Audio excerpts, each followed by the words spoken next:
बढ़ते अगली खबर की ओर। प्रधानमंत्री नरेंद्र मोदी ने चिंता जताई है लोगों की लापरवाही को लेकर।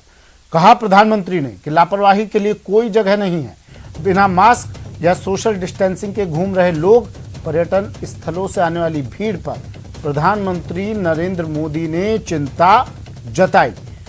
कहा कोविड-19 का खतरा अभी टला नहीं है, ये समय सावधानी बरतने का है।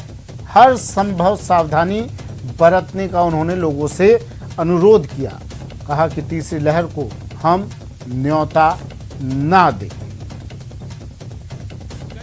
हिल स्टेशन में, मार्केट्स में बिना मास्क पहने, बिना प्रोटोकॉल का अमल किए बिना भारी भीड़ का उमड़ना, मैं समझता हूं एक चिंता का विषय है। ये ठीक नहीं है।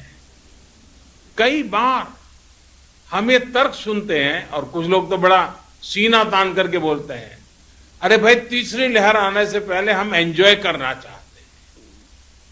ये बात लोगों को समझाना जरूरी है कि तीसरी लहर अपने आप नहीं आएगी। कभी कभी लोग सवाल पूछते हैं तीसरी लहर की क्या तैयारी की है, तीसरी लहर के लिए आप क्या करेंगे। आज सवाल ये होना चाहिए हमारे मन में कि तीसरी लहर को आने से कैसे रोकना है, हमारे प्रोटोकॉल को चुस्ती से कैसे अमल करना है।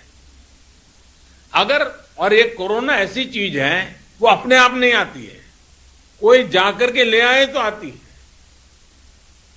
और इसलिए हम अगर इन चीजों को बराबर सावधानी करेंगे तो हम तीसरी लहर को ही रोक पाएंगे।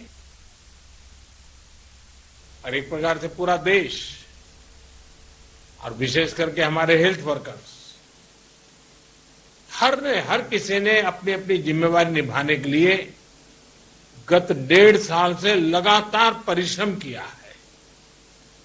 नॉर्थ ईस्ट की भौगोलिक चुनौतियों के बावजूद टेस्टिंग और ट्रीटमेंट से लेकर वैक्सीनेशन का इंफ्रास्ट्रक्चर तैयार किया गया है। इनको बहुत बधाई देता हूं, क्योंकि वैक्सीनेशन में वैक्सीन का इतना महत्व है और उसको इस प्रकार से पूरी तरह सेंसिटिविटी से हैंडल किया है। इसलिए मैं आपके सभी हेल्थ सेक्टर में काम करने वाले साथियों को बधाई देता हूं। और जिन 4 राज्यों में अभी कुछ कमी महसूस हो रही है, वहां पर भी बहुत अच्छे ढंग से इस काम को किया जाएगा, ऐसा मुझे पूरा विश्वास है।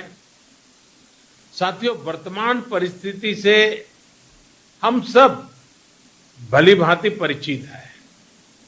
कोविड की दूसरी लहर के दौरान अलग अलग सरकारों द्वारा मिलकर जो सामूहिक प्रयास किए हैं और उसका परिणाम भी दिख रहा है।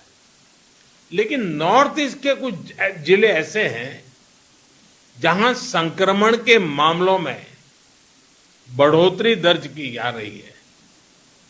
इन संकेतों को हमें पकड़ना होगा। हमें और सतर्क रहने की जरूरत है और लोगों को भी लगातार सतर्क करते रहना पड़ेगा।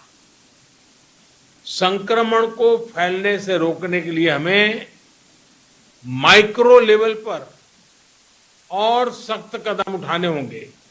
और अभी हेमंता जी बता रहे थे कि उन्होंने लॉकडाउन का रास्ता नहीं चुना, माइक्रो कंटेनमेंट जोन का रास्ता चुना। 6000 से अधिक माइक्रो कंटेनमेंट जोन बनाए। इसके कारण रिस्पांसिबिलिटी तय हो सकती है। उस माइक्रो कंटेनमेंट के जोन का जो इंचार्ज होगा उसे पूछ सकते भाई कैसे गड़बड़ हुआ, क्यों नहीं हुआ, कैसे अच्छा हुआ। इसलिए जितना जोर माइक्रो कंटेनमेंट जोन पर हम लगाएंगे, हम इस परिस्थिति से जल्दी बाहर आएंगे। वायरस का प्रहार वो 2 गज की दूरी, मास्क और वैक्सीनेशन के कवच के सामने कमजोर पड़ जाएगा। और ये हम पिछले 1.5 साल के अनुभव से देखा है।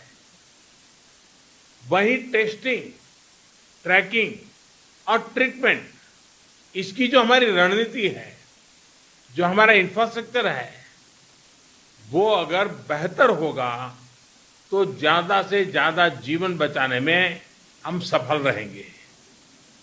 ये पूरी दुनिया के अनुभवों से प्रमाणित हो चुका है और इसलिए हमें हर नागरिक को कोरोना बचाव के लिए बने नियमों का पालन करने के लिए निरंतर प्रोत्साहित करते रहना होगा। समाज के भी, सिविल सोसाइटी के लोग हो, धार्मिक समाज के जीवन के आगे मुखिया लोग हो, इन सब से बार बार ये बातें आती रहे, इसके लिए प्रयास करना पड़ेगा।